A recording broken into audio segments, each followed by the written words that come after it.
Now, if your machine has been silent after prolonged use, here's how to troubleshoot.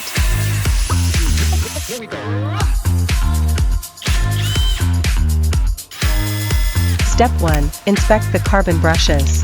Step 2. Check the switch using a multimeter. Step 3. Examine the power cord with a multimeter.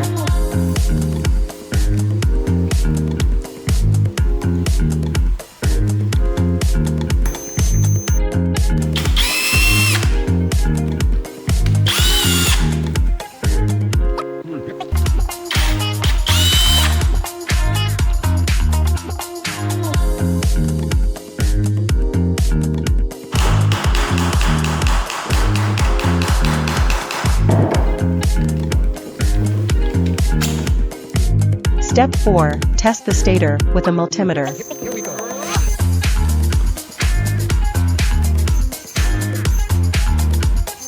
Step 5. Replace the rotor if necessary.